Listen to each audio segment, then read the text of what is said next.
बिहारी जय राधा।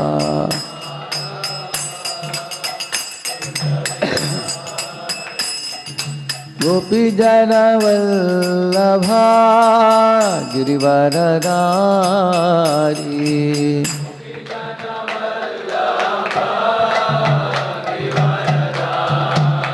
यशोदानंदन व्रज जन रंजन। यशोदानंदन व्रज जन रंजन। यमुना तीरावनचारी।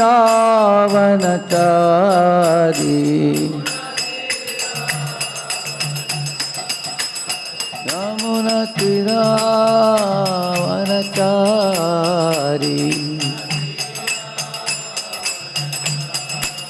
जय राधा माधव कुंज विहारी।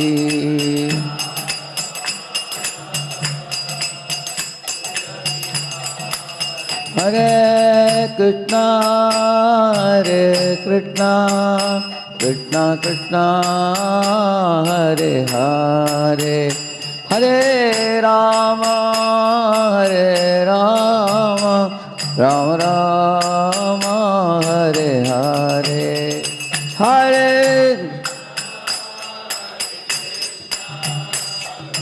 कृष्णा हरे हरे।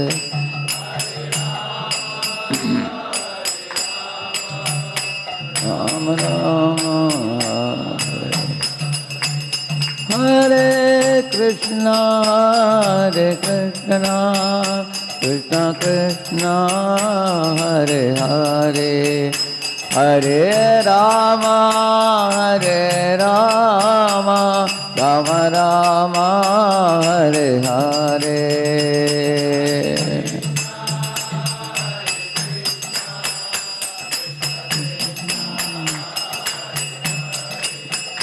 हरे राम राम राम। हरे कृष्णा कृष्णा कृष्णा हरे हरे। हरे राम राम राम हरे हरे।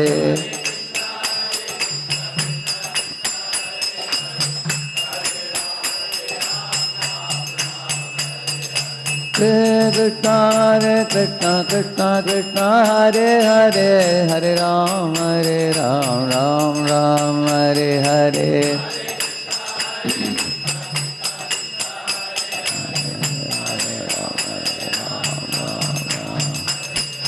हरे कृष्णा कृष्णा हरे हरे। हरे राम राम राम हरे हरे। हरे राम राम राम। हरे कृष्णा कृष्णा हरे हरे। हरे राम राम राम हरे हरे।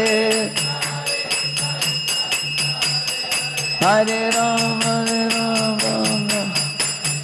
हरे कृष्णा कृष्णा हरे हरे। हरे राम राम हरे हरे। हरे राम। जय श्री श्री राधा वृंदावन चंद्र की। श्री श्री जगन्नाथ बलदेव सुभद्रा महारानी की। श्री श्री गौर निताय की। श्रीनिवास पद्मावती वेंकटेश्वर बालाजी की। श्रील प्रभुपाद की। समावेत गौर भक्त वृंद की। कलियुग पावन हरिनाम संकीर्तन की। निताय गौर Premanand.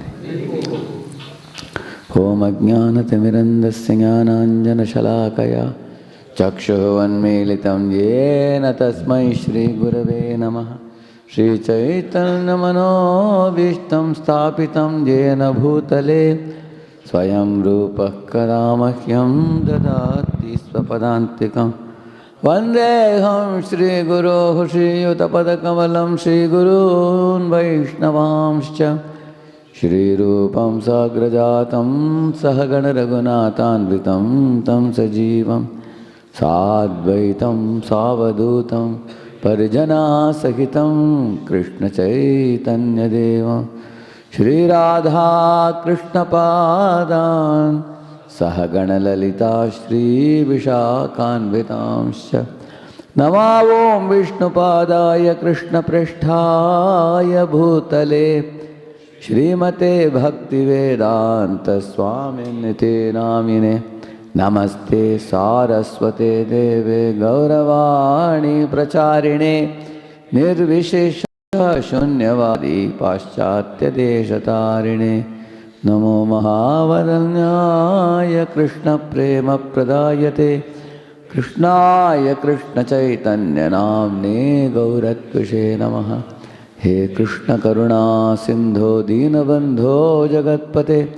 Gopesha Gopika Kanta Radha Kanta Namostute Tapta Kanchana Gaurangi Radhe Vrindavaneshwari Rishabhanusute Devi Pranamami Hari Priye Vanchakalpatarubhyascha Kripa Sindhubhya Evacha Patitanam Pavanebhyo Vaishnavebhyo Namo Namaha Jaya Sri Krishna Chaitanya Prabhu Nityananda Shri Advaita Gadadhara Shri Vasadi Gaura Bhakta Vrinda Hare Krishna Krishna Krishna Hare Hare Hare Rama Rama Rama Hare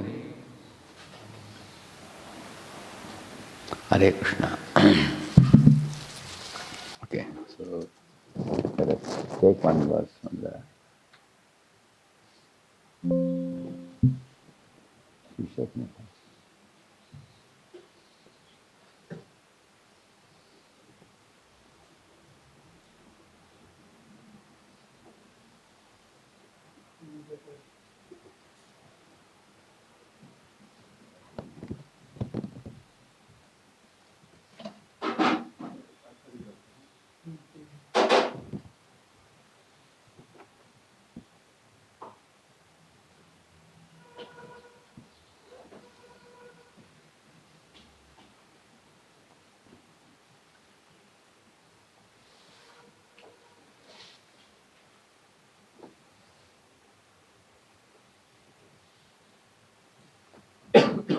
Hare Krishna.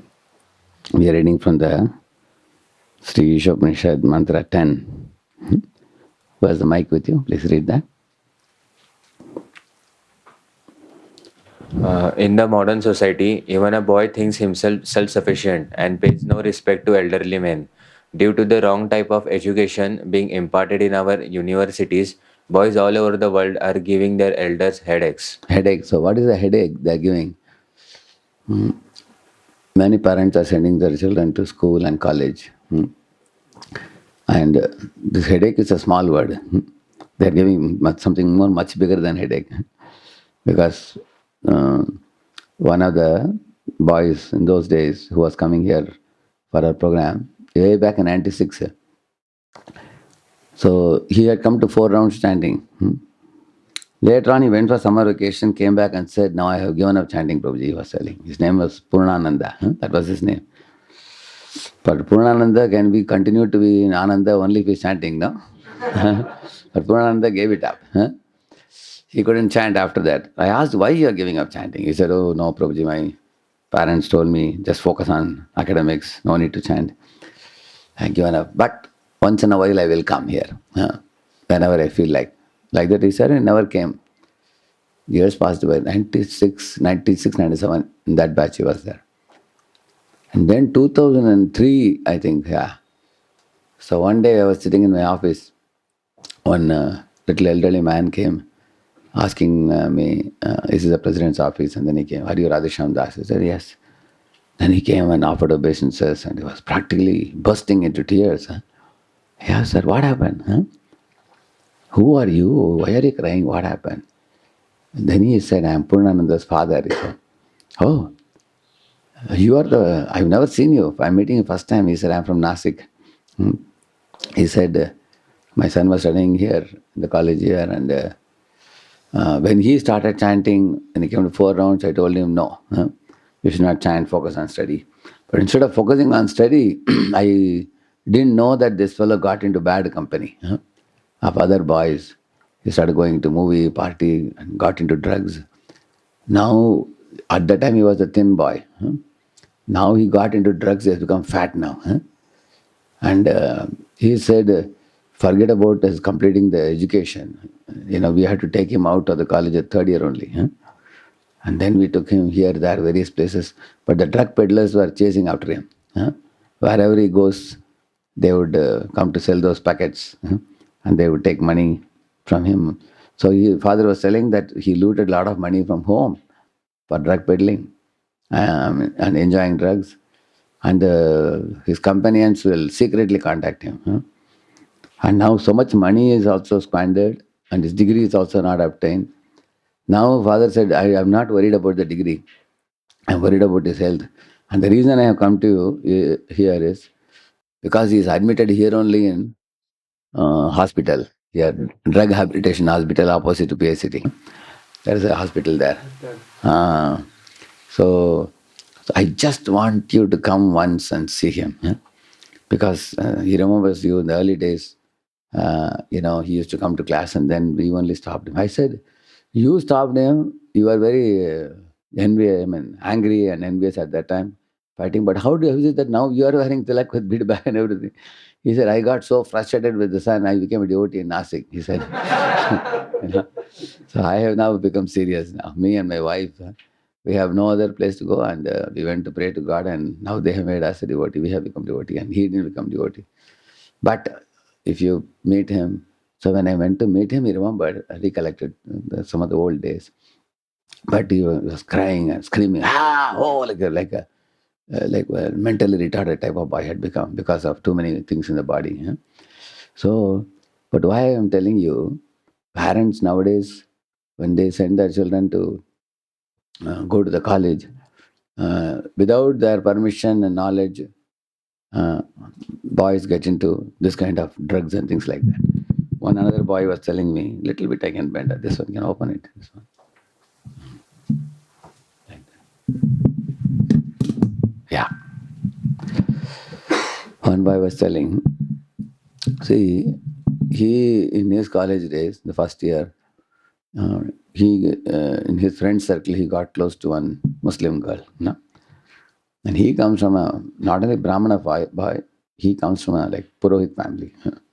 The family has a ancestral temple also. His grandfather, his great grandfather, all of them have worshipped like pujaris and pandits and all, that kind of family. But this girl came from a Muslim background. So when this boy was selling, they connected from school days, they know each other. Later on, they went to the same college, intermediate college and college also. So because of that, they became friendly. Both, he was very handsome and she was very beautiful. They both connected very naturally, romantically. Romantic connection is very easy. It doesn't see caste, creed, color, nationality, anything. Sense gratification you can do with anybody. Correct, no? So he connected and then he proposed, she proposed, and they were thinking of marrying. One day she said, my mother wants to meet you. Said.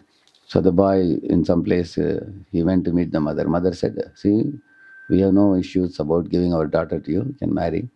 But her father is an angry man. You have to become a Muslim.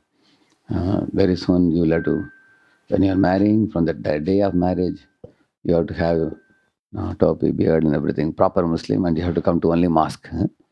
And you have to give up your previous practice and everything. He started trembling. He said, how can I do this? So then he said, I'll think over it and tell you. Later on, he met the girl and said, see, I come from a different culture. You come from a different culture. Uh, I'm very worried about what your mother said. This is difficult for me. I thought, now the world has changed and now we both are modern. We can just marry and live in city and do what we want. But it seems I want only you, not your any family members. And that seems impossible.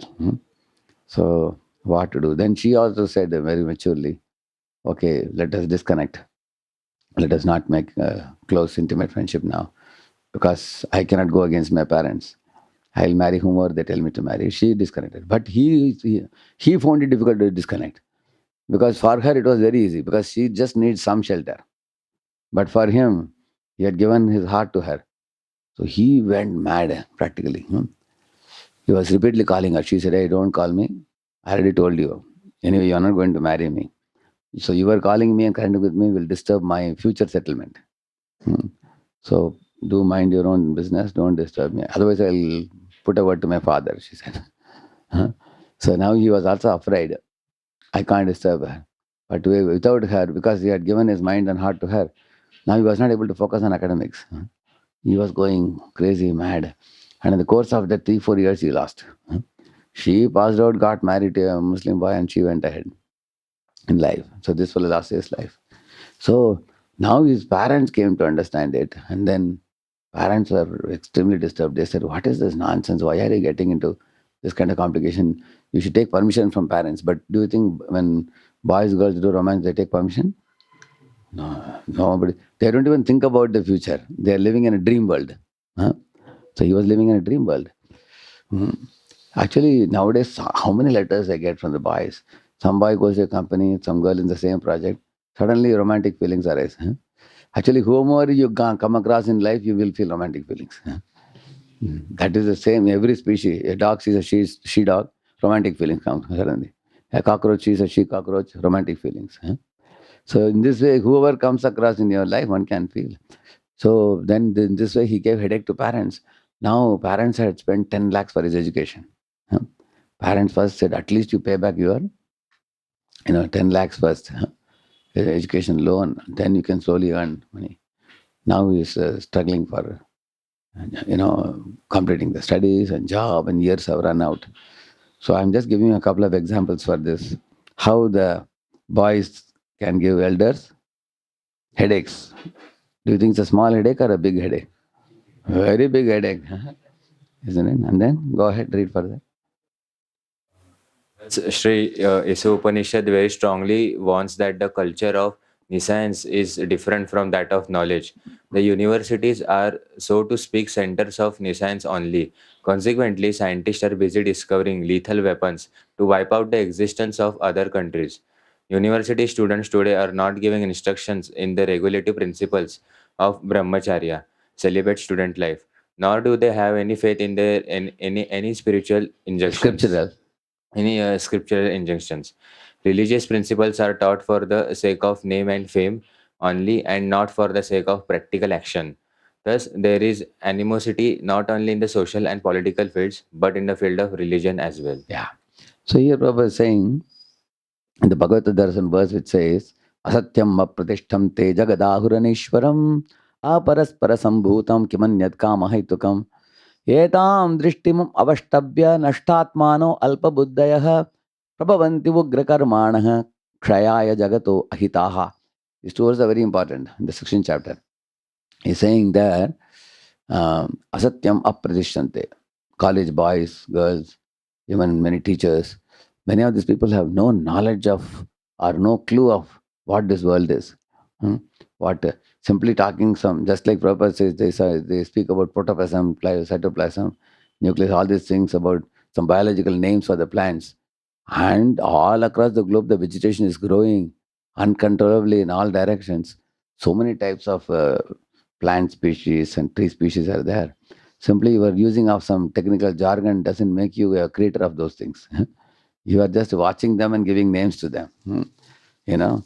Similarly, the sun and the moon and the stars and millions of planets are floating in the sky. You may see through the telescope and keep speculating something of your own, looking at them. But simply because of this mundane education about some dust and stone and things like that all around you, and the technical education has become a very vital aspect of anybody who wants to earn some livelihood now. So everybody is lining up for this kind of education. That's what he's saying. It is not education for emancipation. It has become education for entanglement. huh? So education is ideally meant for what? Emancipation. Emancipation is liberation. huh? But that education which does not liberate you but entangles you in this world is called Jada Vidya, we call it. Mundane education. That's what Prabhupada is saying. Universities today, and he's saying what is ultimate knowledge of scientists being used in, it is, that's why it's Nashtatmano, Alpa Buddhi. He's saying, Prabhavanti Ugra Karmana. It leads to Ugra Karma. Ugra Karma means, huge industrial enterprises. And like you can see the smithy, dhadal, and beating everything and fire. They're doing things like working very close to fire. It's very painful for anyone who works so close to the fire. Or working in a lab where there are dhadal making huge noises. Like I'm a mechanical engineer, I have worked in shop floors, correct? No? Huge machines operating with them. It's very stress producing. Now, far more stress producing is working, sitting in the computer coding all day. Although you may be sitting in an AC room, your boss is behind you to complete the work, you'll be sweating inside AC room also. How I'm going to finish the work? Work 16 hours a day and 3 shifts in a month. 3 different shifts going. First week, first shift, second week, second shift, like that. So you are actually burning your neurons, working, hardly getting any sleep, biological clock thrown off balance. We can see that. He's saying grossly and subtly the Kali Yuga education is making the living entities burn their vital essence of human life without giving them any essence of life or meaning of life or purpose of life or goal of life. Nothing of that. And then one more thing he's saying, the students are not taught the importance of the celibate life, because celibate life means withdraw the energy of your mind and senses and hold it, preserve it in such a manner that it can be fruitfully employed in focusing on the goal of life. Correct, no? Like for example, see, your mind and senses have ability to do some great things, but you can wither them away by misuse of them. Correct, no? So just like wealth, for example, if you have wealth in your pocket and you very carefully spend it, it can be spent for useful purposes. Or you can squander the wealth in useless things in this world. Correct or not? Same with your energy also. If you conserve your energy, like, if you become angry or lusty or greedy, you're going to waste your mental energy and sensual energy also.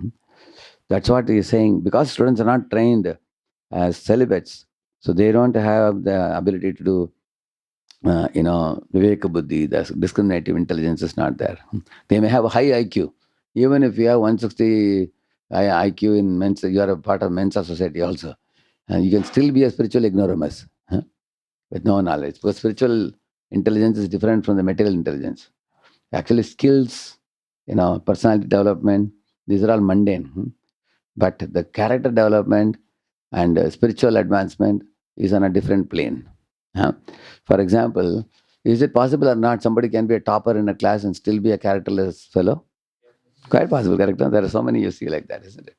That is why you find Enron scandal or this Volkswagen scandal and all you hear. These people, they are called perverted genius.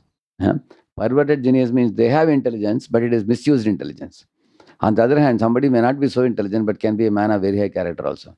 So that is why the students are not given knowledge of character education and leading clean life.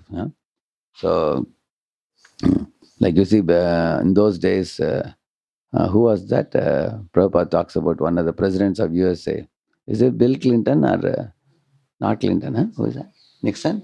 Nixon, I think. One fellow who did adultery with a woman in the Parliament House. Prabhupada quotes about that. And then people complained about it. And then, he, in order to disprove it, he spent like $8 billion. And then people gathered money and they spent $10 billion and they ultimately proved it.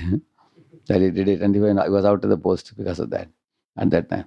So in this way, somebody may be in a big position and may become characterless, and to cover up a reality, he may use the government money to do so many. So you will find the leaders of modern day society, they themselves don't follow regulative principles. And nor are they teaching regulative principles, nor are they teaching proper pure lifestyle of no illicit sex. When there is illicit sex rampant in the society, then the woman's yoni becomes polluted also. Because then they abort their children, which come in boy-girl combination. And the result of that, the children born are not potent and saintly children. You cannot get all Varna Sankara. Varna Sankara means children who are degraded children. So nowadays a boy wants to marry a girl, he's not sure whether he's getting second hand or first hand. Correct, no? Yeah. You can't be sure how many girls have preserved their chastity and purity. Correct, no? So simply by looking at a person, how will you say that? Similarly, a boy, how is a man of character or not? Many girls are worried. If I marry this boy, will he maintain me lifelong? So the vulnerability has come in society. Extreme, uh, trustlessness. So one of the reasons they say in the American lifestyle is because when American man comes home, he can't be sure whether wife will be available for him or she would have run away with some man. So in such a kind of emotional insecurity, how can anybody develop trust in anybody? How can there be any happiness in life? Think about it. So that's what he's saying. And they don't have faith in scripture instructions, they don't follow also. And even if somebody goes for practicing religion becomes simply a ritual. And for name and fame it is done, not for a practical action. Some people want to use religion as a means to promote themselves. Politicians are saying, Diwali aa raha hai, shubhecha. Janmashtami, shubhecha. Isn't it? Muharram, shubhecha. Bakrid, shubhecha. Shubhecha for everybody. Because everybody gave us votes. That's all. Correct, no?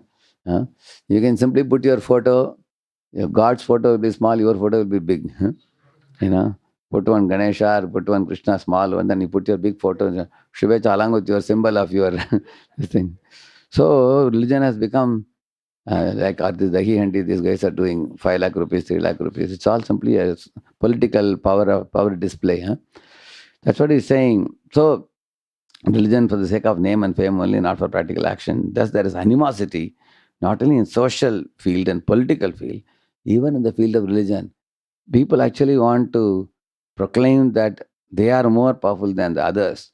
Religion also nowadays is becoming a competitive field where everybody want to see politically how influential we are. Like we have Ganesh Chaturthi. Everybody thinks who will have the biggest Ganesh, in a truck. हमारा गणेश पूना के सब गणेश में सबसे बड़ा गणेश है. They compete also in that also. So actually in those days people would bring a small Ganesh to their home. Husband, wife, children, they would do puja.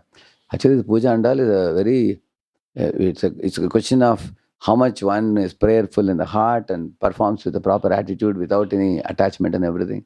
Now religion has become simply show battle many times. So in this way, and then next paragraph, Prabhupada explains about the nationalism. It has created a cleavage between the countries and has increased the wars. Like we find wars between the countries. Even big countries like Russia and America are nowadays very, very and delicately situated. Anytime anything can happen. It's a highly volatile situation now. There are so many videos where they put Trump with a dangerous looking face, very angry or something like that. You see many photos, correct? No? Nowadays. So we don't know what is going to happen. So there is a kind of insecurity all across the globe.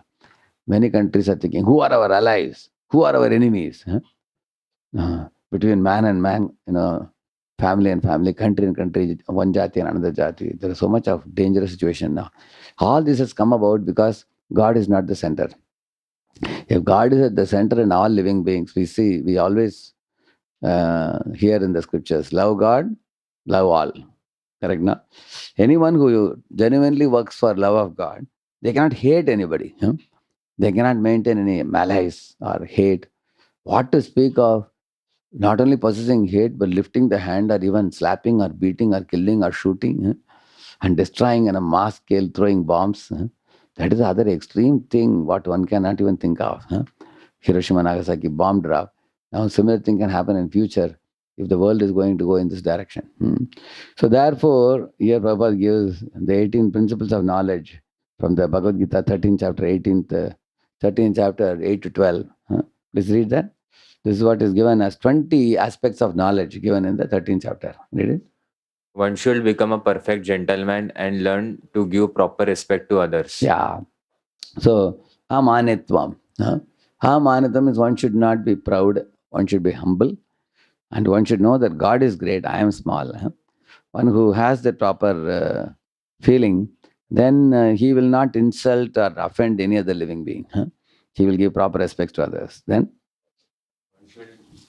so students are to be taught how to respect the teachers, how to respect the women, how to respect other living entities like animals. So one should respect all. Then, one should not pose himself as a religionist simply for name and fame. yeah, adambitvam. Damba is simply show bottle.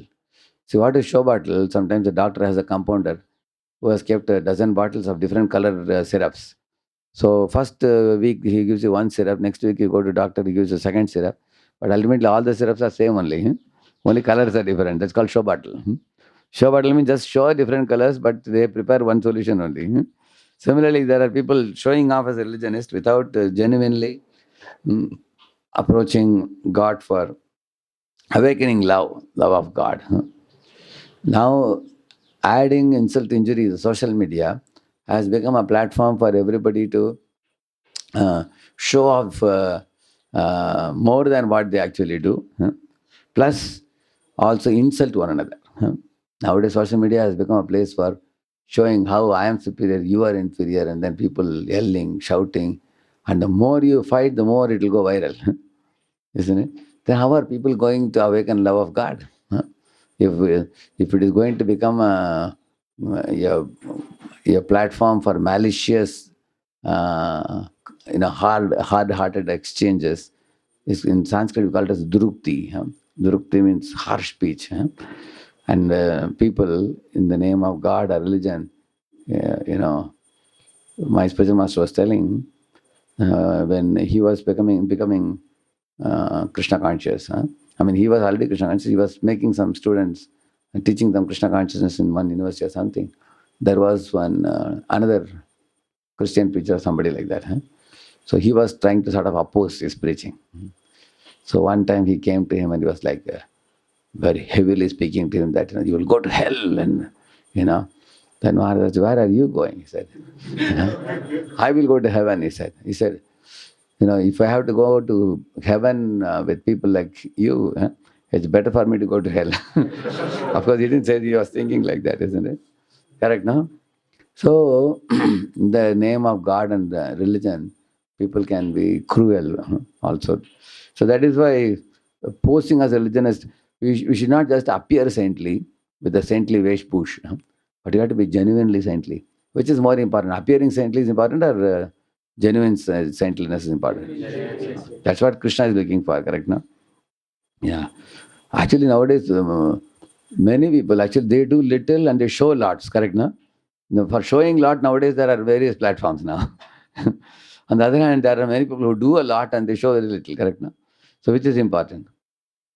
Second is important, isn't it? Yeah, do send some genuine welfare, correct, no? And then, third, that is why even as devotees, we should always find out, like, every day some prasadam distribution, holy name, Harinam Sankirtan distribution, then preaching, giving some spiritual message to the people. Every religionist, true religionist should speak in the morning, evening, speak something about God to people. Go on Harinam Sankirtan, distribute prasadam, distribute spiritual literature to the people. Do some genuine welfare, even if you don't have any platform to advertise it. To tell the world what I have done. Whether world knows or not, God should know it. Correct? God is taking notice of what you are doing. This is more important, but sometimes people occasionally do one thing and they put it as if it's they are doing it always. Correct? No? So we don't want simply the show of religiousness. Yeah. Third one should not. One should not become a source of anxiety to others by the actions of his body, by the thoughts of his mind, or by his words. Yeah, ahimsa. Ahimsa means don't kill chicken, goat, cow with your body. Don't be violent to other creatures. Unnecessarily, don't trouble the other living entities. And even by thoughts also. Thoughts means malicious thoughts. Like Dhruva had a malicious thought towards his stepmother, but his mother and Narada guided him to give it up. Correct, no? And then take devotion service. Or by words, Krishna says, Anudvega karam vakyam. Correct, no? Don't. That is why when you join the voice here, we call each other as Prabhu, correct, no? And we bow down to each other, Vancha Kalpataruvesha. So not only we are discussing about how we should behave with the equals and seniors and juniors, we also have training on what should we feel for each other. What should we think? What is right consciousness attitude? Inside your own system, when you are proud, we should not be proud, we should be humble. Similarly, what we should think about others, correct, no? So even we work at the level of thought itself, thought, word, and deed, all the three. So we are already taught to not be violent to the other creatures, like meat eating, fish meat, eggs, everything is given up. So violent action is given up. And then words are given up, violent words. Then later on, violent thoughts also will be given up over time. Then One should learn for forbearance even in the face of provocation from others. yeah, kshanti. Kshanti means there are two types of provocations. One is lusty provocation, another one is angry provocation. If somebody insults you, immediately our anger comes like a hissing snake, psh, like that, isn't it? Hey, what did you say about me? And we want to prove to the other person that I am right, you are wrong. Correct, no? So everybody in this world is in a proving mode. Nobody wants to improve. Somebody gives improvement, you say, mind your own business. तुम्हारा देखो हम अपना देखेंगे, correct, no? So when somebody provokes you by insulting you, it's very difficult to take it. Or say lusty provocation. Some woman is trying to enter your life and trouble you, and one is unable to give it up. One gets dragged by that lusty invitation, and then one falls down.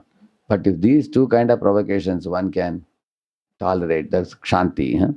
He says that one should learn forbearance. Like Haridas Thakur was given a lusty invitation by that one prostitute, but then Haridas Thakur persisted in chanting with. So he was sticking to dharma, and the result is she became transformed into a devotee. Correct, no? Similarly, Prahlad was insulted by his father, not just insulted, physically also assaulted. Ambarish Maharaj also. So Parikshit Maharaj, all these people were getting a angry provocation from their so-called enemies, people. But none of these people melted. You can see that Parikshit or Ambarish or Prahlad, they had that inner strength coming from devotional service. So when you're staying in a center like this and practicing devotional service, eventually you become noble, more nobler, more purer and purer. Then you develop a diamond-like hardness, strength to face the provocations. So the provocations can be of insult, provocations can be lusty provocation. It can also be some failures in life. Sometimes life is not always a bed of roses.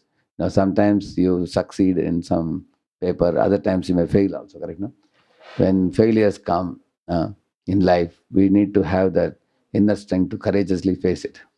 One boy, I think Kadakpur or somewhere, one boy has committed suicide, I think, just a few days ago. You saw that? Yeah. Keeps coming. This IIT, that IIT, this IIT keeps coming. Every month you hear something here and there.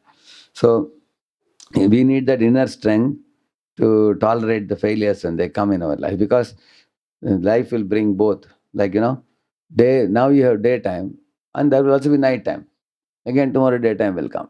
These things keep coming and going in life. So we need the inner strength. That is Shanti. Next.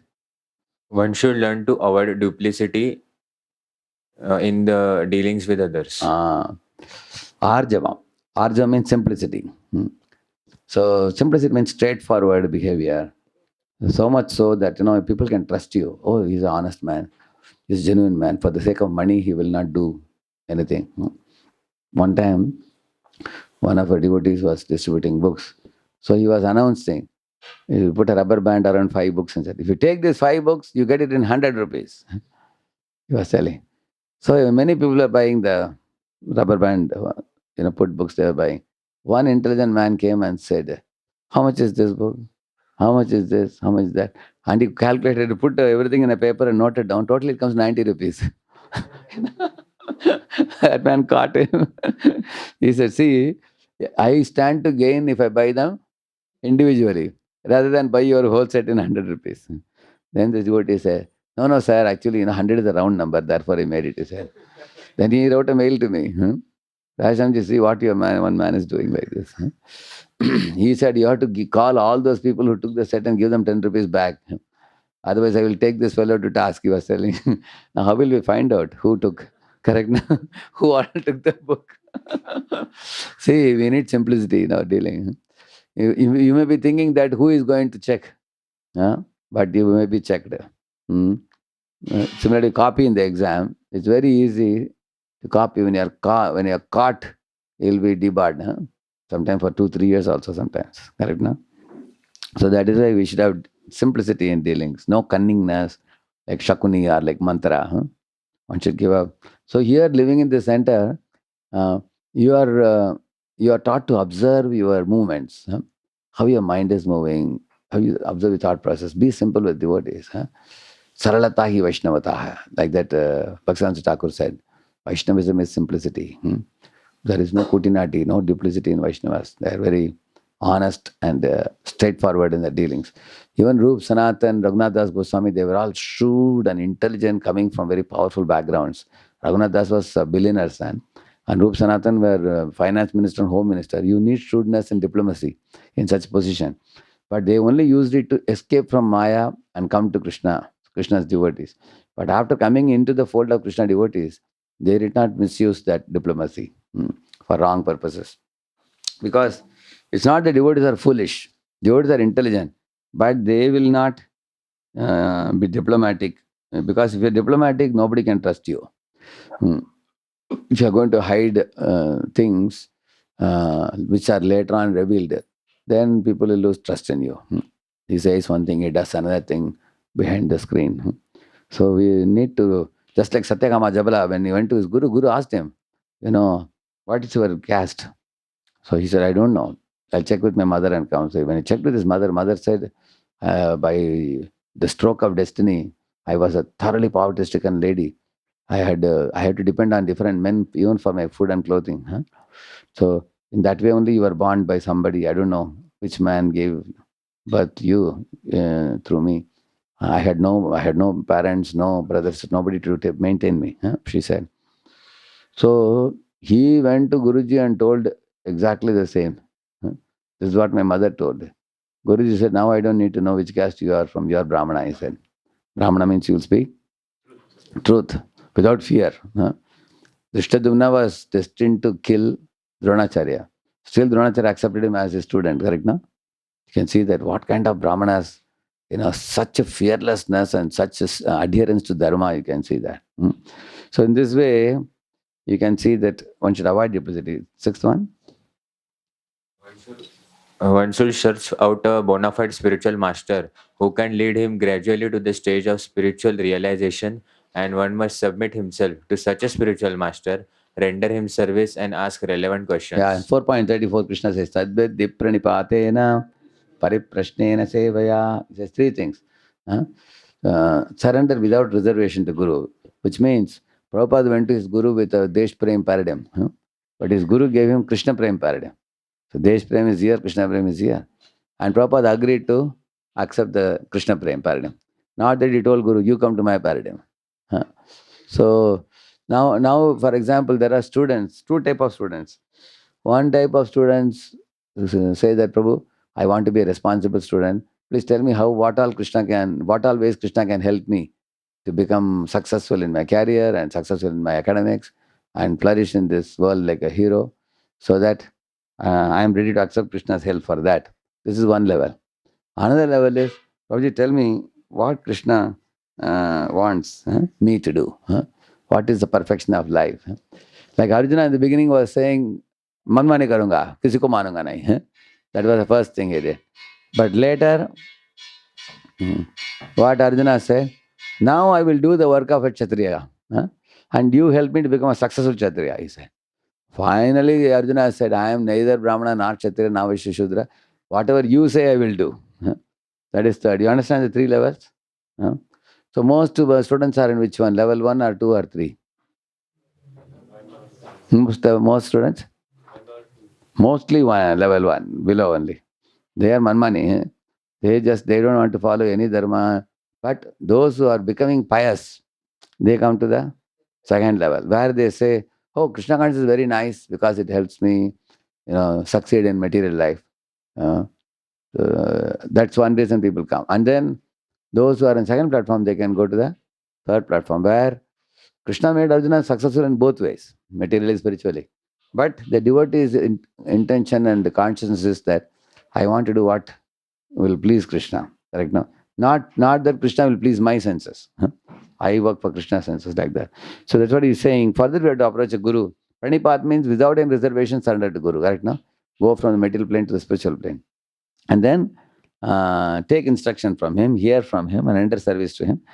So in this way, in this center you are staying here, you are getting an opportunity where you have a mentor, you have preachers coming here, guiding you, systematically in the basics of the Bhagavad-Gita, and then eventually Srimad Bhagavatam also. So in this way, you're getting an opportunity to gradually blossom your spiritual wisdom, correct? No? The 1, 2, 3, 4 years you may be here. You get such amazing guidance. When you look back, it's like, that's why we call it as a shastra chakshu. You get the spiritual eyes to see the world around you with correct vision. Okay, there is matter, there is spirit, there is God above. Ultimately, God is in control of everyone and everything. We are also controller, but we are tiny controllers. God is an infinitely powerful controller, and not controlled by anybody. Ultimately, everything moves by His will. And I am not proprietor of anything in this world. I am only a consumer. I am not a proprietor. And I am not controller of anyone. I mean, purpose is a man can be happy that I am a controller of my wife. My wife is my queen. I am the king. Children are praja, and compound wall is the limit of my kingdom. You know, that is his control. Correct, no? But what is God's control? He creates millions of universes. So in this way, one develops a deep reverence for God, and then one's insignificant position. So that can only happen when you go to a guru and learn by serving him with a proper attitude. Then next. In order to approach the platform of self-realization, one must follow the regulative principles enjoined in the revealed scriptures. Yeah. So the sixth point was Acharya-upasana. Yeah. Amanitvam, Madambitvam, Ahimsa, Kshantir, Arjavam, Acharya-upasanam, Shaucham, Stairyam, Atma Vinigraha. This Atma Vinigraha is this one. In order to approach platform self-realization, one must follow regulative principles. Now we all know the 4 regs. Dyutam, Abhyartidastada tasmai sthanani kalaye dadau, Dyutam panam sriya suna yatra adharmas chaturvidaha. So avoiding illicit sex, meditating, intoxication, gambling. So because when you avoid, purpose is man is good, woman is good. When they come together, they become bad. Either he says they become unclean in their behavior. What unclean activities they do, that needless to say, everybody knows. But to keep the man-woman relationship clean, there is a vivaha yajna. Vivaha yajna means both parents should come, and when they see the horoscope and everything, and then the match is made properly, they have 10, 12 parameters they see. Apart from the 30, 35 parameters which horoscope matches there. Parents have economic status, they will see. Appearance, they will see. Correct, no? And language, caste, so many things they see. But finally, the boy and girl are submitting themselves to the parents apart from their own desires. When the marriage is done, it is not only marriage between the boy and girl, it's a marriage between 2 families. Because the sambandhis, they become close to each other, and the relatives become close to each other. Tomorrow, when these 2 guys come together and beget children, then for the sake of children also, they have to remain united. And that is why when they foolishly talk about live-in relationship, what is live-in relationship? Live-in relationship, they want relationship, only sex relationship you think about, like a kutta billi, nothing more than that. But in India, you will see in the Vedic culture, relationship means the mother and child relationship, husband-wife relationship, the sambandhi relationship, correct, no? Friend-to-friend relationship also. These are all very highly, in India, friendship between 2 boys is also very much reverentially treated, just like we talk about Krishna and Arjuna, friendship. So when we talk, therefore, marriage cannot be broken so easily. Once it is done as a vivaha yajna, correct, no? And the family goes on. I was recently checking, the divorce rate in the first world countries is 40% to 50%. First world countries 50%, and in other countries 40%. And in India, the divorce rate is, in ISKCON, the divorce rate I found out is 10 to 15% only. And that too, it happens because some neophytes become devotees. That's the problem. Not that proper devotees will never divorce. They will very happily live. So that's what he's saying, that regulative principles, no illicit sex. Once a woman does illicit sex with another man other than the husband, the relationship is broken and the family is broken completely. Similarly, if a man doesn't keep his vow towards his wife, then the wife will return to her parents and the relationship is broken. So therefore, no illicit sex, no meat eating, no intoxication, all these things. So we are taught these 4 regs which lead to mercy, austerity, truthfulness, cleanliness. And we chant the holy name by which we get strength to do all these things. Correct, no? Next. In order to approach the platform of self-realization, Yeah. one must be fixed in the tenets of revealed scriptures. Yeah. So one has to follow the shastras. Atma vinigraha, shaucham, stairyam. Stairyam is fixed. For you to be steady, consistent, and fixed up devotee, how you can become? You have to have a deep shraddha in the scriptures. So, Krishna has told this, I have to follow it. Shastra say, don't do it, I will not do it. Because if I do it, God will become angry with me. That fear should be there. Because if you are going to take the scriptures very lightly, casually, people become good for nothing. You will see that. Because in this entire world, you will see there is nothing as deep as the scriptures. Deep, profound words of wisdom, of dharma. You can see there are many organizations which don't know about Vaishnava culture so well. Still, when they speak from the scripture, like dharma, if you see, many aspects of dharma they're able to capture, correct? No? How they're able to capture? Because like many of these AI movies they're making nowadays, they just take the Puranas and they make it with the translations. Still, it comes out so well. Correct? No? That means scriptures are like lines written on a stone. They're very, very powerful. Imagine if they get a Vaishnava devotee to decode and give a further explanation, how much more the world can benefit. Somebody like Prabhupada, the whole world accepts Prabhupada's guidance. The world would become Goloka. Bhuloka will become Goloka, isn't it? But even without accepting Bhakti Yoga path, still so many people are talking good aspects of Dharma because they are just taking directly from scripture and repeating. There are people doing that. You will see that. So scriptures are extremely powerful. It's like a shining sun. And one should develop a very deep reverence for the scriptures. And if one has any doubts or suspicion in the scriptural message, one should not keep it in one's heart. One should put it on the table and get it cleared. Next. One should completely refrain from practices. What is it? One should completely ninth point. Yeah. One should completely refrain from practices which are detrimental to the interest of self-realization. Yeah. Indriyarteshu vairagyam. He says. Because vairagya means what? To say no to anything that degrades you in your forward journey in spiritual life. And one of the top things that degrades you is Indriyatrupti, Bhogavriti. The moment a jiva connects with Bhogavriti, the degradation starts.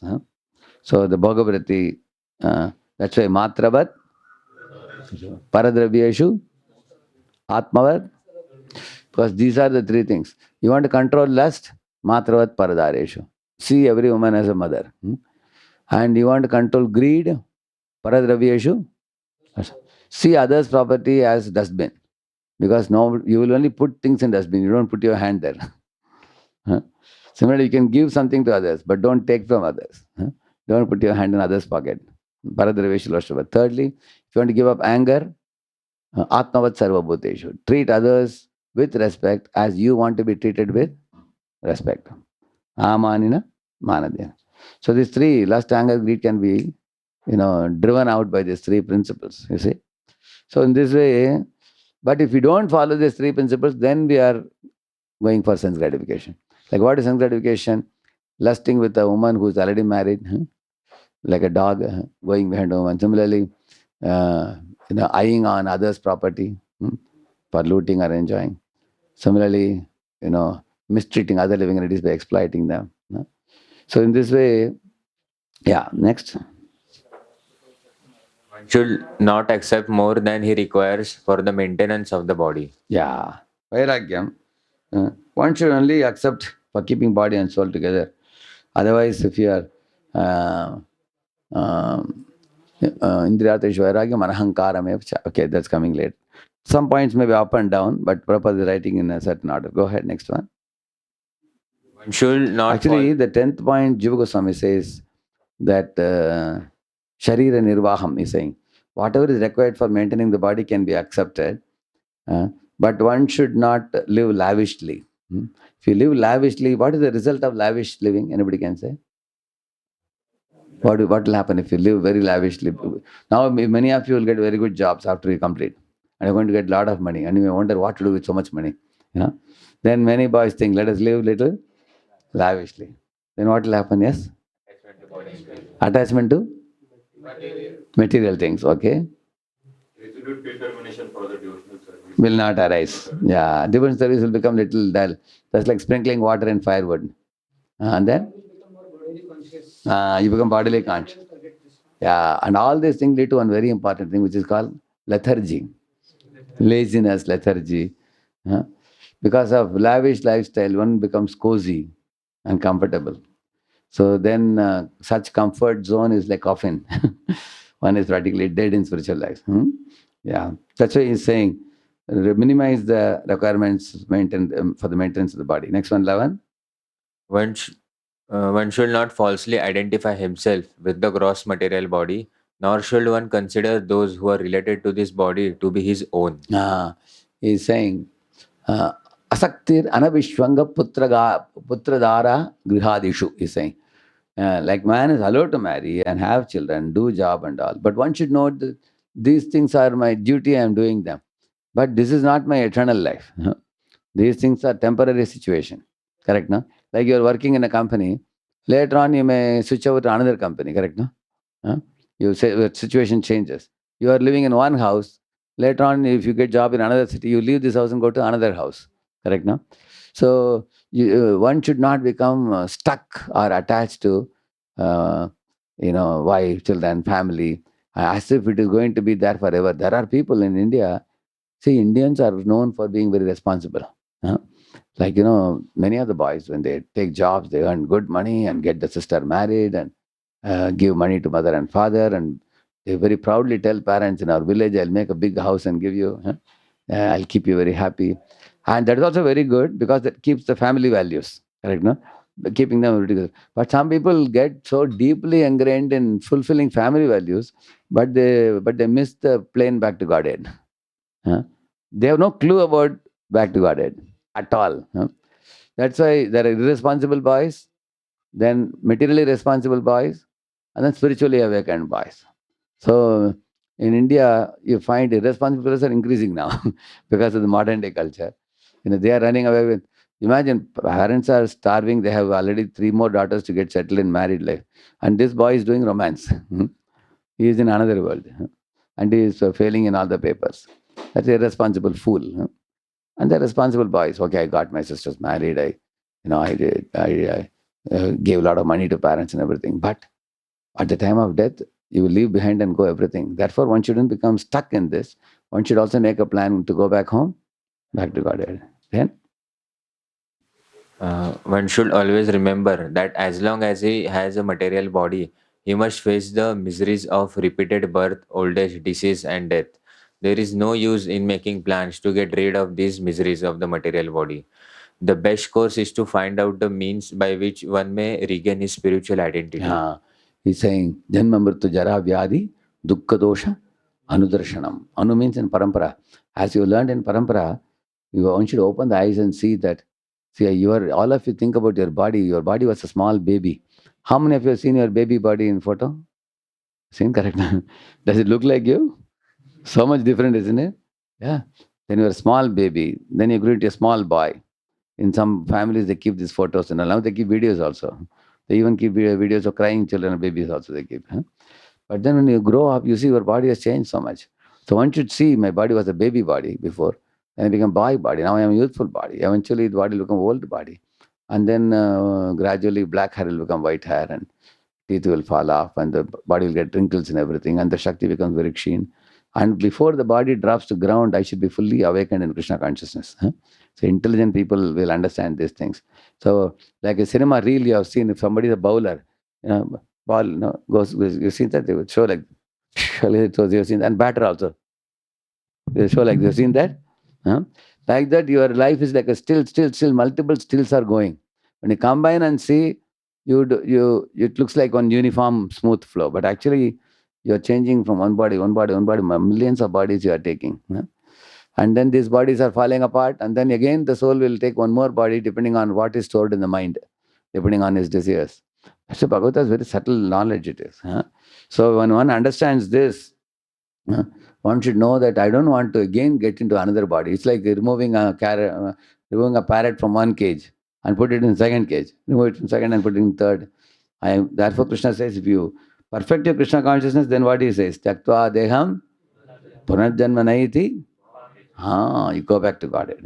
So that's the intelligence thing to do. Next. One should not be attached to more than the necessities of life required for spiritual advancement. Yeah. Actually, necessities of life, we all have need for food, clothing, shelter. You have to accumulate something, but not so much that maintenance takes away all your time. Huh? Yeah. Because more objects means like one man his wife told him, this house is too small. We have a small baby also now. Can we take a 3 BHK house? They got a 3 BHK house. And then when they occupied it, he felt the hall is double size this hall. And his wife said, it is like a football ground.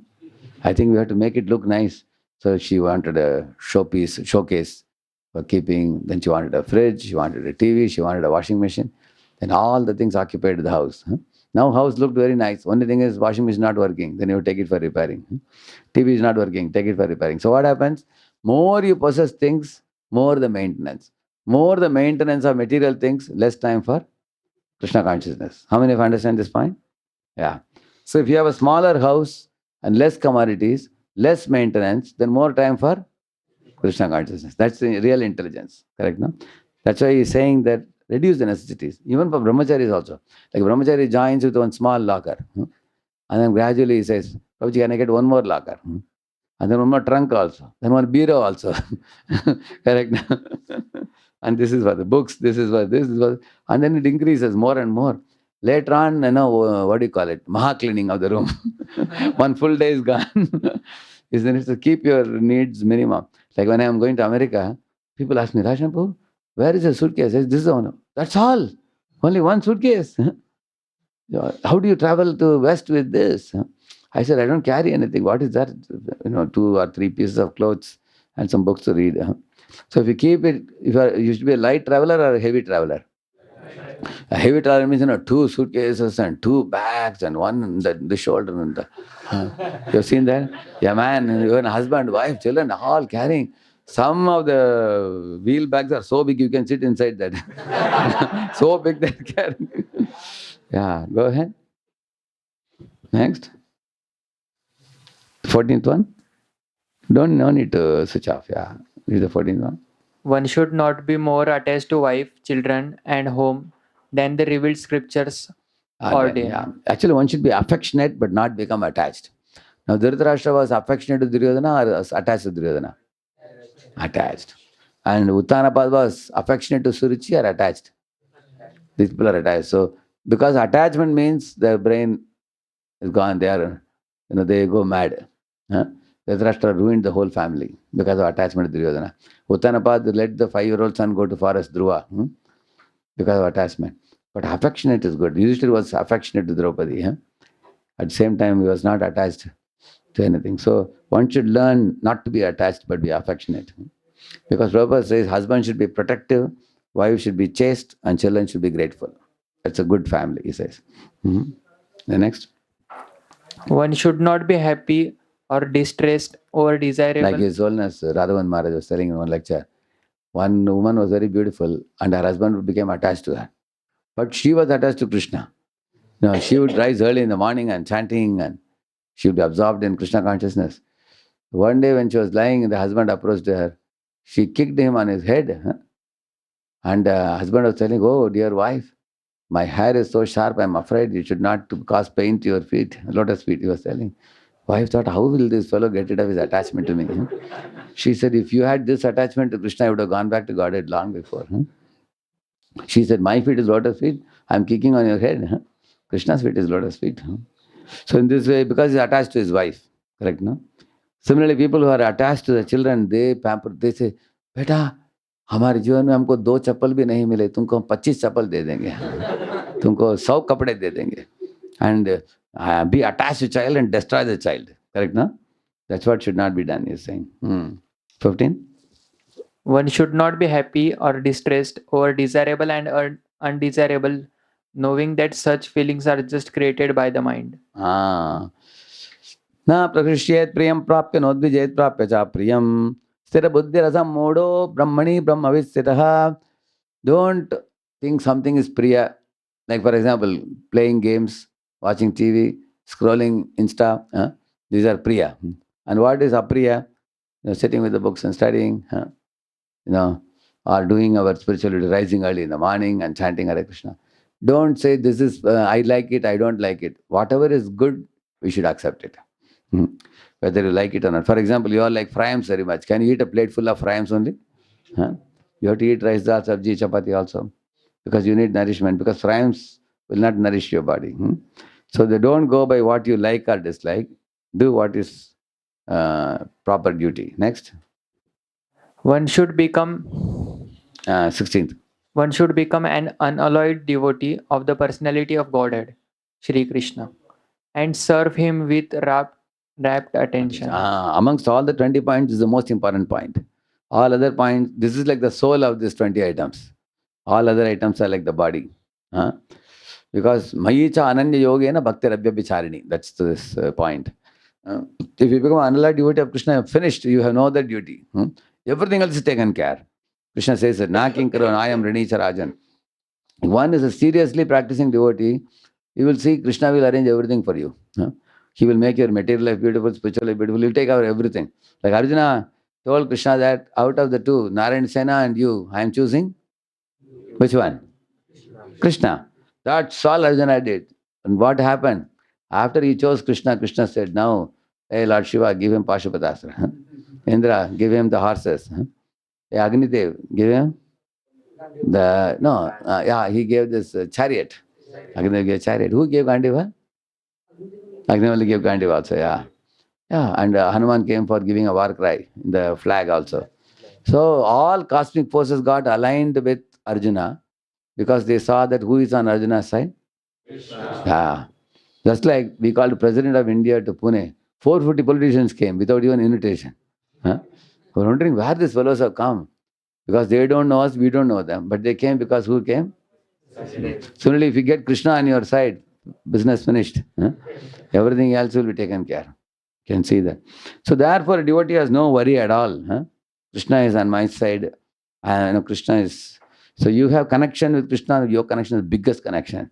You cannot get any bigger connection than that. Somebody has a CM connection or Prime Minister connection. But your connection is connection to that personality under whose feet there are millions of prime ministers, millions of universes. Yeah. So one should have a firm faith in that. Krishna Bhakti Kaile Sarva Karma Krita Hai. If I have pleased Krishna, then everything else will be taken care. The devotee is very confident. Next. One should develop a liking for residence in a scheduled place. In a secluded place. Secluded place with a calm and quiet atmosphere, favorable for spiritual culture. And one should avoid congested places where non-devotees congregate. Yeah, here I used to come to PSCT and BVP in Patang Plaza in those days. The whole road was Kali in those days. Secluded place. No, nobody was there. Very few were there. Now there are so many pubs and shops and hotels and kacha, all Western, rock music is going on. Boys, girls are hanging around, ha ha, he, hoo, hoo. You can see that. So correct, no? So much crowd in this road. How much the place has changed. So one should not go to such places where people come for partying. Because if you go, you will get into bad habits. Because if you go with such friends, they will drag you into bad habits. they will say, hey, come on, yaar, try karo yaar ek baar. Huh? You try this smoke, try this vaping, or try this cigar, or try this liquor, little bit. Don't take too much, just take water. Huh? Like that they will, or you don't have to drink rum, just drink little beer. Beer is all right. Beer is very pious, they will say. Huh? You know? But you start with quarter and eventually half and eventually one, and then you'll go for rum also after that. Huh? So one should not go to such places because you will be dragged into bad habits unwantingly. Because some students sentimentally will push you. They will say, "अरे हम सब लोग P रहे हैं, क्या हम बेवकूफ है क्या? तो तुम किधर से उतरे हो तुम?" Huh? They will ask you like that. So it will be very difficult for you to escape. So one should purposefully avoid such places. Instead, you are in a place here now, this voice center here. Such a beautiful place here. Such clean habits. Huh? You drink fruit juice. You don't drink any nonsense. Similarly, you eat pure prasad. You eat. Huh? And you follow the four relative principles. It's a clean place. That's what he's saying. Actually, we should reside in this is a secluded place with calm, quiet atmosphere in the morning for japa. And we have a first-class spiritual culture. Huh? Here. Then, 18. 18. One should become a scientist or philosopher and conduct research into spiritual knowledge. You can be a scientist. Adhyatma jnana nityatvam tattva jnana tadarsanam. Huh? He's saying that it's not that you cannot do research. Prabhupada says the students of Krishna consciousness movement are very busy researching into the absolute truth, he's saying. See, the beauty of researching Krishna versus the foolishness of researching the body of a woman. Huh? See, woman's body, if somebody researches, it is like the onion. You keep on removing, finally you find nothing is there inside. Huh? So all in the youth, the youngsters are very eager to see the naked body of the woman. Huh? And the woman also scantily dress and allure the man's mind. But if one carefully observes, there is nothing in woman's body. It's made of Panchamaha Bhut, correct, no? And it is not only woman's body, our body, woman's body, all the bodies. It's a baggage of flesh and bones. Huh? It's all the 9 holes are filled with foul-smelling substances. Don't be attracted to these dead bodies. Huh? But Krishna's body is Satchidananda Swarupam. Huh? Not only Krishna's, but Krishna has opulences ever expanding. His qualities are so magnetic. See Lord Ramachandra, how he attracted Ayodhyavasis. Huh? Look at Lord Krishna, how he attracted Vrijavasis. So one should study the shastras deeply to understand Lord's magnetic nature. Therefore, we had one session called as magnetic qualities of magnanimous personality. He has Bhakta Vatsalya, he has Karunya, Mardava, Harjava, different pastimes. The more you see his dealings, you get charmed, you develop eagerness to see him, approach him, serve him, love him. And that is an unending thing. It can lead to everlasting bliss. That's why one should become a scientist or philosopher. Not only you study about Krishna directly, you study his nature also. If any of you are scientific minded, you study the Sankhya, go to Bhagavatam, study. It's very interesting. How many of you find this philosophy of Krishna consciousness interesting and intellectually appealing? You found that? Correct? When you are studying Bhagavatam, when you are studying Bhagavad-Gita, Bhagavata is so interesting. When you study the 6th, 7th, 8th, 9th chapters, you have seen that, isn't it? There's so many things. And the more you study deeply and the more you share with others, it becomes relishable. See, I am speaking 3 decades. Still, I cannot say that I have fathomed everything. There is so much more. It is such a joyful thing to read, make notes and relish ourselves and repeat to others. Therefore, this is something that this nature of this knowledge is it increases your wisdom as well as bliss also, both. It's very satisfying, deeply satisfying to the soul. Yeah. Recognizing that spiritual knowledge is permanent, whereas material knowledge ends with the death of the body. Correct. Spiritual knowledge goes with the soul. I was telling Chaitanya Prabhu that he must have done something in the previous life, surely. Isn't it? His Bhagavata knowledge is continuing from the previous life. He is like, he was really very attracted to Bhagavad-Gita since the early days of Krishna consciousness. How many articles has written, how many books has written, and still keeps coming out, very nice things. Speaking so intelligently. So in this way, we have not one devotee, we have many devotees. Every devotee is like a different color flower and with different flavors. We have so many devotees. So in this way, in Krishna consciousness, become attracted to the right thing. Don't be carried away by the foolish things of this world. So in this way, Isopanishad mantra 10 gives so many nice things. So one should. So this is the ending, last paragraph you read. And Dhira, this one. Such knowledge, and Dhira And Adhira. and Adhira, one who has not undergone the training of a Dhira, cannot be an instructive leader. Yeah, like all of you are getting training now. So then after 3-4 years of training, then you can also preach wherever you go. If you go abroad for a higher study something, then you can preach there. Because unless you learn, can you preach? First, we have to learn first. Yes. Modern politicians who pose themselves as Dhiras are actually Adhiras, and one cannot expect perfect knowledge from them. They are simply busy seeing to their own remuneration in dollars and cents. How then can they lead the mass of people to the right path of self realization? Thus, one must hear submissively from a Dhira in order to attain actual education. Yeah. And here Prabhupada is saying here, complete with this one, this paragraph. To follow the regulative principles, one must take shelter of a bona fide spiritual master. The transcendental message and regulative principles come down from the spiritual master to the disciple. Such knowledge does not come in the hazardous way of nissance education. Yeah. So Guru teaches you not only knowledge, also practical. Like morning Mangalarti, Narsingarti, Tulasi Arti, chanting japa, correct, no? And doing seva. All these things are practical. And then sitting down in a class and hearing, that is theoretical. So both Guru is giving. He is giving the message as well as regulative principles, 4 regs, all those things. Yeah. That can only come in proper Guru Parampara when we learn. Otherwise, in the collegiate education, we don't get all these things. They are hardly concerned about character. They are only concerned about money making. No man making, only money making. Yeah. And one can become a Dhira. How? Only by submissively hearing from a bona fide spiritual master. Arjuna, for example, became a Dhira by submissively hearing from Lord Krishna, personally recorded himself. That's the perfect disciple must be like Arjuna, and spiritual master must be as good as the Lord himself. This is the process of learning Vidya from the Dhira. Learn the knowledge from a Dhira Purusha, like Krishna or all the Gurus in the Guru Parampara. In this way, one can perfect one's life. Shri Prabhupada ki Jai. I heard many of you have to go to college at 8 o'clock, no? Yeah. 2-3 minutes, I can take one question. Anybody? Give the mic here, behind. Just behind your ear. Yeah.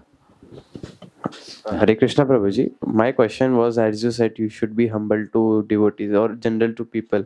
Oh, not, I told the devotees, I said, to people you have to be careful. Yeah, people we have to be assertive. Yeah. We have You know to assertive?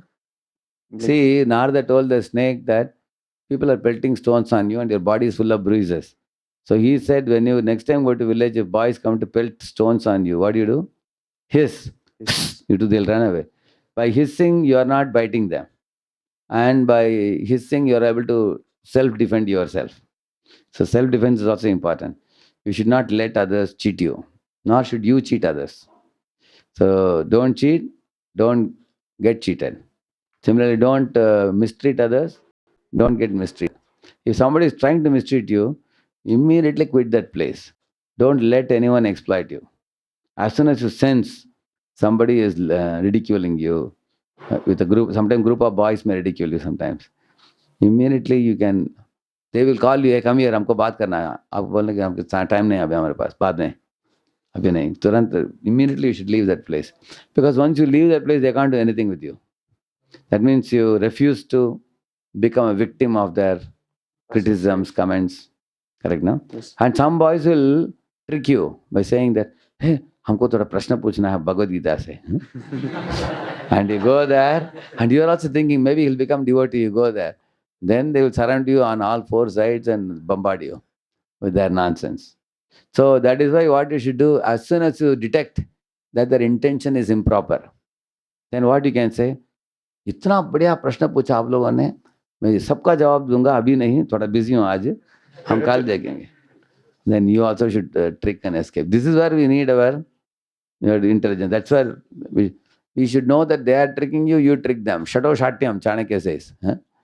Chanakya says, if they try to get you into their fold to ridicule you, you should not become a victim. You should. Actually, we are confident that the life that we are leading is a pure, very, very pure life. Huh? Like their lifestyle is different. Yanisha Sarvabhutanam, Krishna says that.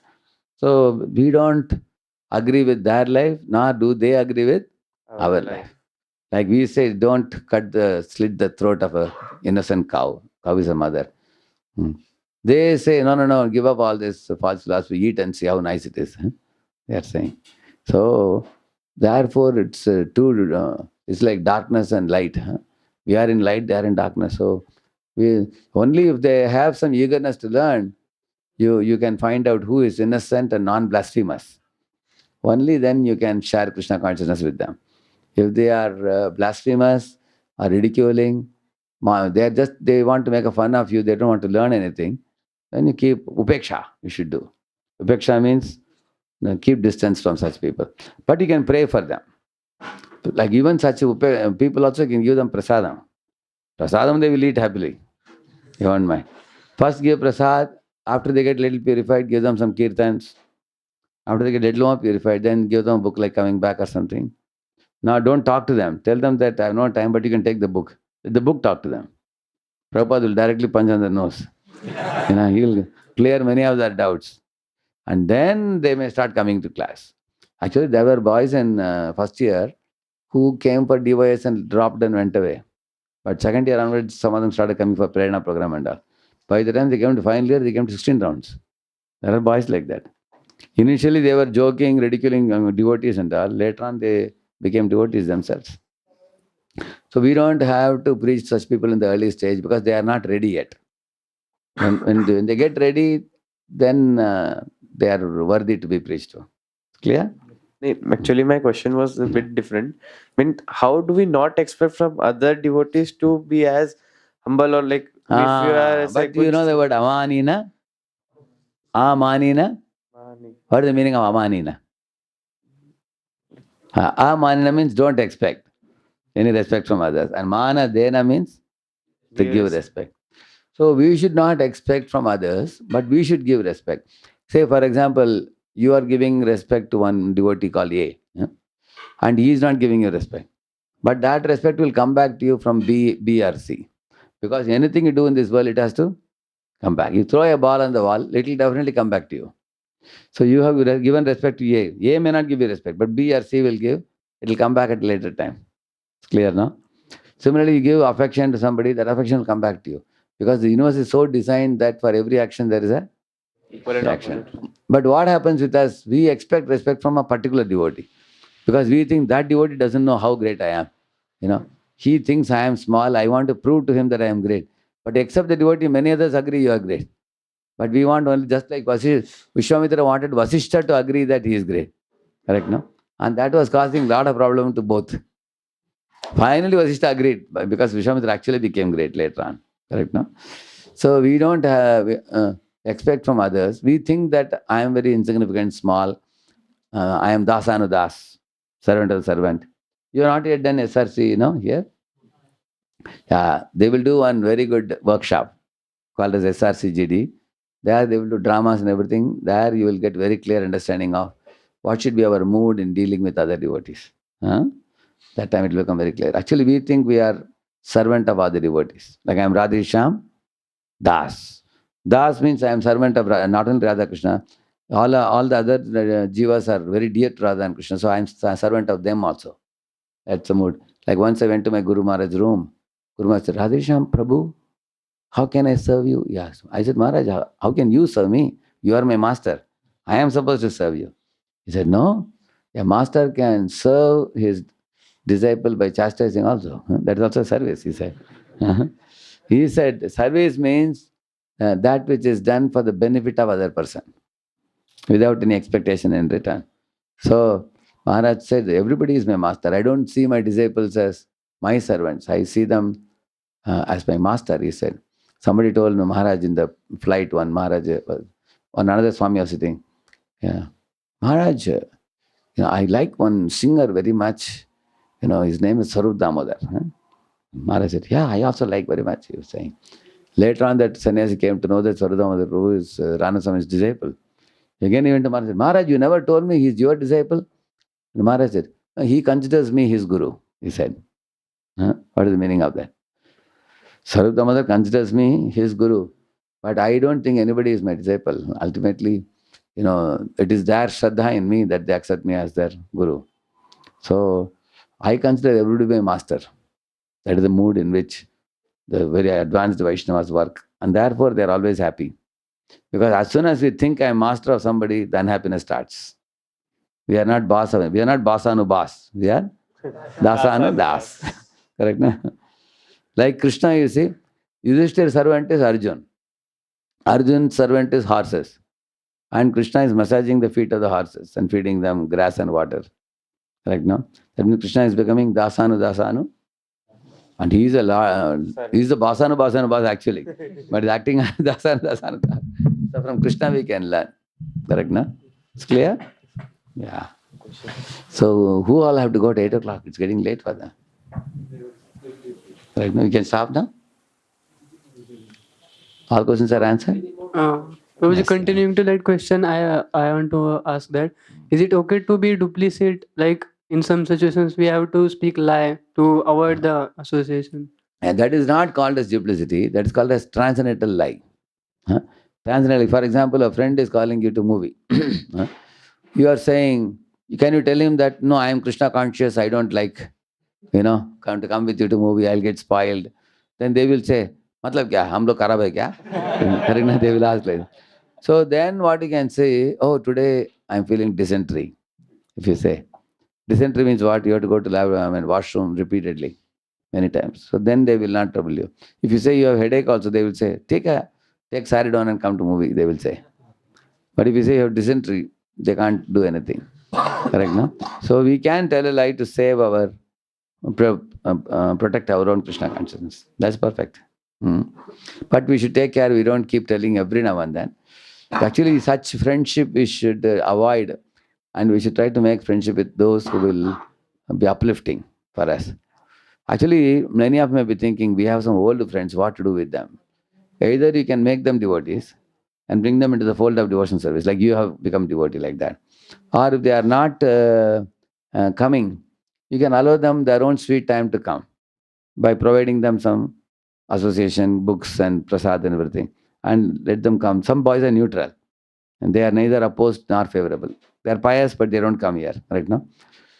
But in case they are inimical and unfavorable, then you will have to cut off your connection with them, and instead you make new friendships amongst devotees. Here, how many of you agree that you have enough friends if you want to make here? Correct, no? And all these devotees are serious devotees. You are in good sangha. Correct, no? So we may have to design our association rather than by default accept the old people, old friends who may be degrading. Like many students don't know, when you first year in engineering you join in the college, generally whatever it's called grapevine, we call it. It's like the grapes are bunched up in groups. Like that, you connect with somebody and then you become friends. So instead of making friendship like that, what one can do, avoid making friendship with anybody at least for a week. Watch around the class. At least 20-25% of the boys are pious. You will see that. You can watch the behavior. Is he serious about studies? Is he fixed up in his goal? Is he clean in habits? Is he pious? Yeah. And in this way, if you observe, amongst them, there may be spiritually inclined people and academically astute people. So these are the two people you have to make friendship with naturally. Right now, if they're spiritually inclined, they will uplift you in spiritual life. And academically astute, he will give you support in your academics. And then if you have 3-4 friends like that, once you connect with these good boys, then other boys automatically go far away. And the boys, like when one period is off, a teacher did not come, many boys hang around and keep doing prajalpa. You've seen that?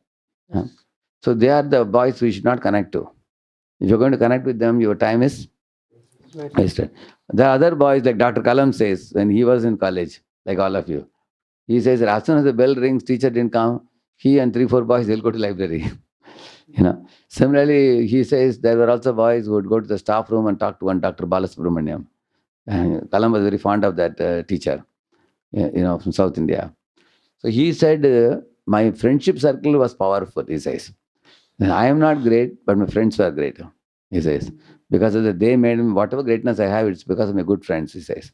So in this way, if you also design your association in the college, here you naturally have good association here.